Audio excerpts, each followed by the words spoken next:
வணக்கம். Welcome to Mouthfeel. இன்னைக்கு கருப்பு கடலையும், உருளைக்கிழங்கும் மசிச்சு ஒரு பொரியல் எப்படி செய்றதுன்னு பார்க்கலாம். இதுக்கு தேவையான பொருட்கள் பார்த்தீங்கன்னா, கருப்பு கடலை நல்லா ஒரு 7 to 8 ஹவர்ஸ் ராத்திரியே ஊற வச்சு எடுத்துப்போம். கொஞ்சமா கடுகு, உளுத்தம்பருப்பு, கொஞ்சமா கருவேப்பிலை, கொத்தமல்லி அது ஆப்ஷனல் தான். அதுக்கப்புறம் ஒரு 2 உருளைக்கிழங்கு. நம்ம எவ்வளோ அளவு கடலை எடுக்கிறோமோ அதுக்கேத்த மாரி நம்ம எடுத்துக்கலாம். அதுக்கப்புறம் கொஞ்சம் சாம்பார் பொடி யூஸ் பண்ண போறோம். அதுதான் மெயின் ஹைலைட் இதுல. கூட நமக்கு வந்து தேவையான மஞ்சள் பொடி, மிளகாத்தூள், உப்பு. இவ்வளவுதான் இதுக்கு தேவையான இன்கிரீடியன்ட்ஸ். ஸோ ஊற வச்ச கடலையை வந்து நல்லா தரோவா வாஷ் பண்ணிட்டு நம்ம குக்கர்ல ஆட் பண்ணிக்கலாம். கூடவே வந்து உருளைக்கிழங்கையும் நம்ம வந்து போட்டுடலாம். தோல் சீவி போடலாம். இல்லைனாலும் அப்படியே கட் பண்ணி போட்டிங்கன்னா சீக்கிரம் வெந்துடும். இதுக்கப்புறம் தண்ணி இதை ஆட் பண்ணி நம்ம குக்கர்ல வச்சுட்டு ஒரு ஃபர்ஸ்ட் விசில் வந்ததுக்கு அப்புறமா சிம்மர் பண்ணி ஒரு 5 மினிட்ஸ் இல்லை 6 மினிட்ஸ் நல்லா குக் பண்ணிட்டு அதுக்கப்புறம் ஸ்டவ் ஆஃப் பண்ணிட்டு ஸ்டீம் அடங்கிட்ட பிறகு நமக்கு நல்லா வெந்துடும் இந்த கடலை.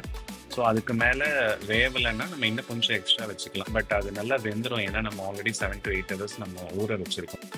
இப்போ நம்ம ஒரு கடாயை வச்சு காஞ்ச பிறகு கொஞ்சமாக எண்ணெய் விட்டு கடுகு உளுத்தம்பருப்பு போட்டு தாளிச்சிக்கலாம். இதுல மெயின் வேலை பார்த்தீங்கன்னா, இது கடலையும் உருளைக்கிழங்கும் நல்லா வேகணும் அதுதான். மற்றபடி இதுல சாம்பார் பொடி, மிளகா பொடி, மஞ்சள் பொடி அதை ஆட் பண்ணி ஜஸ்ட் ஒரு 5 மினிட்ஸ்ல குக் பண்ணிடலாம். டோட்டல் குக்கிங் டைம் பார்த்தீங்கன்னா ஒரு 15 மினிட்ஸ் இருக்கும், அவ்வளோதான்.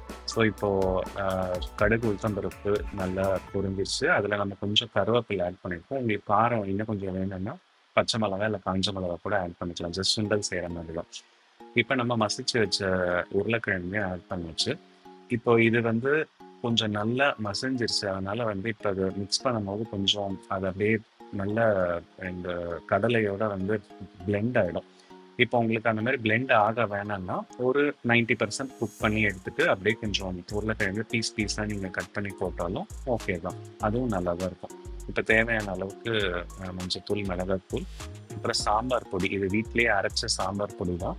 அதை நான் கூடிய சீக்கிரம் ஒரு வீடியோ போடுறேன். ஏன்னா நாங்கள் சாம்பார் பொடி வந்து இதில் நல்லா வீட்லேயே ரெடி பண்ணி சேல்ஸ் பண்ணலான்ற ஒரு ஐடியா இருக்குது.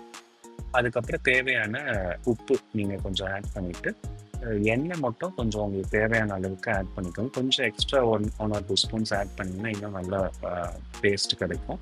இதில் தேங்காய் எண்ணெயோ இல்லை நீங்கள் டெய்லி வீட்டில் செய்கிற சமையல் எண்ணெய் கூட யூஸ் பண்ணிக்கலாம். தேங்காய் எண்ணெய் போட்டால் இன்னும் கொஞ்சம் டேஸ்ட் இருக்கும்.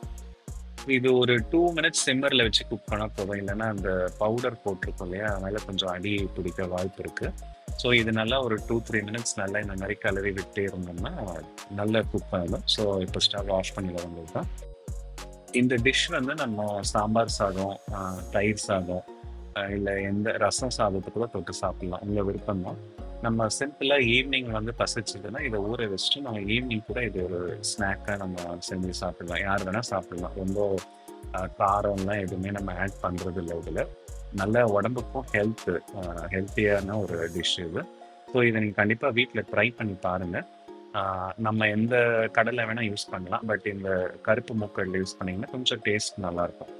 ஸோ நெக்ஸ்ட் வீடியோவில் நம்ம சந்திப்போம் ஃப்ரெண்ட்ஸ். அது வரைக்கும் டேக் கேர். பாய்.